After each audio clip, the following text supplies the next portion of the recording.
During an interview with Sean Hannity that quickly went off the rails, Donald Trump casually announced that the United States is going to start bombing Mexico. This was not framed as a hypothetical. It was not presented as speculation or as something people are saying. Trump spoke in direct, declarative terms. He said the United States is going to start hitting land inside Mexico, specifically targeting drug cartels, and that this would begin now. What makes this moment striking is how routine he made it sound. In the same breath, Trump floated the idea of military action in Colombia, in Cuba, and even suggested that taking Greenland by force might be on the table. But Mexico, he made clear, would come first. Trump justified this by claiming that cartels are effectively running Mexico. He described the situation as tragic and argued that drug trafficking is responsible for the deaths of 250,000 to 300,000 people in the United States every year. Drugs, he said, have devastated American families, parents losing children, children losing parents. This, in his view, is grounds for military action across the border.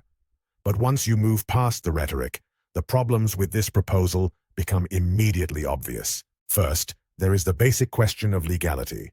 In the normal international order, a country does not get to bomb another sovereign nation simply because it feels justified.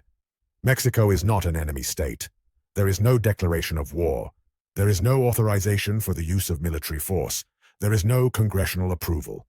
Repeating the word cartels does not magically make military action legal. Criminal organizations operate in many countries around the world. That fact alone does not give the United States the right to start bombing foreign territory.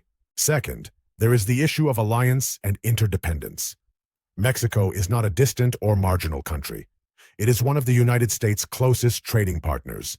Trump himself renegotiated trade relations through the USMCA, which tightly binds the US, Mexico, and Canada together. Mexico is deeply integrated into the American economy, from manufacturing and supply chains to agriculture and energy. Mexico also has a democratically elected president, Claudia Sheinbaum. You do not bomb a close economic partner and then act surprised when cooperation collapses overnight. Such a breakdown would be devastating for the U.S. economy. But the most dangerous part of this proposal is something Trump appears not to understand at all. Cartels are not governments. They are not standing armies. They do not wear uniforms, hold territory in neat formations, or operate from clearly identifiable headquarters. They are embedded within civilian populations, spread across cities and towns, operating through networks rather than fixed bases. This is the same challenge policymakers acknowledge when discussing groups like Hamas or decentralized extremist movements. The idea that you can simply bomb the cartels ignores how these organizations actually function. And if the United States were to begin bombing inside Mexico, the cartels would not respond by filing complaints at the United Nations. They would respond the way criminal organizations always do, by retaliating directly. Americans would be kidnapped. Americans would be killed.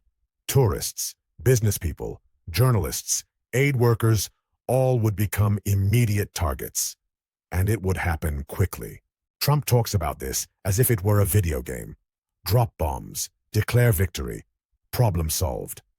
In reality, such actions would almost certainly escalate violence on both sides of the border.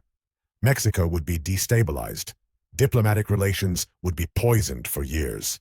American civilians would be placed directly in harm's way. Americans would die as a result of this policy. And for what? To sound tough on television.